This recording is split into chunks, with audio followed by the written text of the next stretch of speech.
और समझना चाहता हूं कि आपको इन कानूनों से क्या नुकसान होगा। नमस्कार। नमस्कार भैया। थोड़ा बताइए भैया, आपको क्या लगता है इन कानूनों के बारे में? कानून बिल्कुल लंधा कानून है सर। यहाँ गरीब का शोषण हो रहा है, किसान का शोषण हो रहा है सर। इस विधेयक से ना किसी जनता का भला होने वाला है, ना शेतकरी वर्ग का कौन सा भला होने वाला है।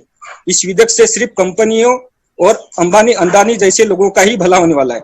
यहाँ पे सबसे अधिक जो काश्तकार है उनकी आत्महत्या हुई है। इस अध्यादेश से किसान को फायदा होना है, तो ये एमएसपी के लिए कानून क्यों नहीं बनाते जी? आपको ये डर क्यों लग रहा है कि एमएसपी जाएगी? अगर इन्होंने ये सिर्फ एक गारंटी दे दो एमएसपी की, अगर कोई कम रेट पर कोई खरीदेगा, कोई एजेंसी या कोई किसान, तो उनको दंडनीय अपराध माना जाए। एमएसपी से कम तो कोई किसी किस्म की खरीद होनी ही नहीं चाहिए। जो भी हम उत्पादन जैसे एक आधी कंपनी ने लेके गए तो हम उन्होंने पैसा नहीं दिया तो हम उनके रिलायंस वाले के घर पे जाके रो नहीं सकते। वो तो हमको डंडे मार के ही खिदाड़ेंगे वहां से। हम तो डूब गए ना, मर गए ना, फिर क्या खाने वाले, क्या करने वाले?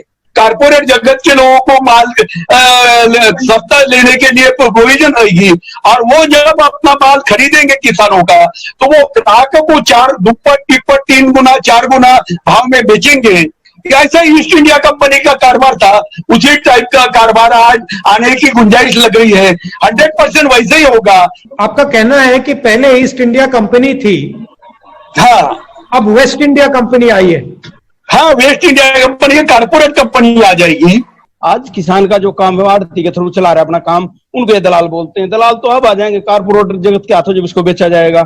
जो व्यापारी है कुछ हमको एडवांस पैसा कुछ काम पड़ता था तो लेते थे, अब पैसा भी देना बंद कर दिए कि हम धान नहीं लेंगे, गेहूं नहीं लेंगे, तो हम पैसा कैसे देंगे?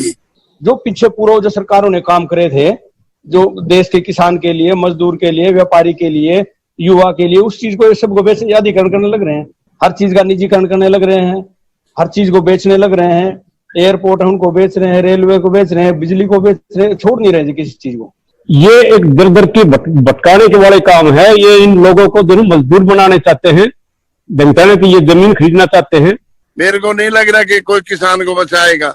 आप लोग सब मेहनत करके और इस काम को उठा के और इस किसान को बचाने का कार्य करोगे, देश का बहुत भला होगा, किसान का तो भला होगा ही। आज किसी पार्टी का कोई मतलब नहीं जी। आज सिर्फ देश के युवा को, रोजगार को, किसानों को बचाने का अगर कोई जरिया है लोगों को, तो सिर्फ और सिर्फ राहुल दिखाई दे रहा है जी। आज महात्मा गांधी अगर जिंदा होते तो इस कानून का विरोध करते। इसका विरोध करना ही पड़ेगा, किसानों के लिए नहीं, हिंदुस्तान के भविष्य के लिए। किसान की आवाज युवा में है, किसान की आवाज सेना में है, पुलिस में है। किसान की आवाज में बहुत दम है और इसी आवाज का प्रयोग करके हिंदुस्तान ने आजादी ली थी। किसान की आवाज से ही हिंदुस्तान आजाद हुआ। केंद्र सरकार किसानों को उनके अधिकार दे रही है तो भी ये लोग विरोध पर उतर आए हैं। ये लोग चाहते हैं कि देश का किसान खुले बाजार में अपनी उपज नहीं बेच पाए।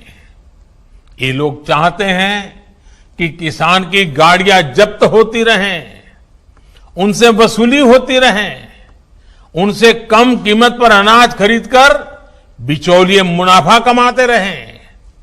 ये किसान की आजादी का विरोध कर रहे हैं। जिन सामानों की, उपकरणों की किसान पूजा करता है, उन्हें आग लगाकर ये लोग अब किसानों को अपमानित कर रहे हैं। साथियों, बरसों तक ये लोग कहते रहे एमएसपी लागू करेंगे, एमएसपी लागू करेंगे, लेकिन किया नहीं।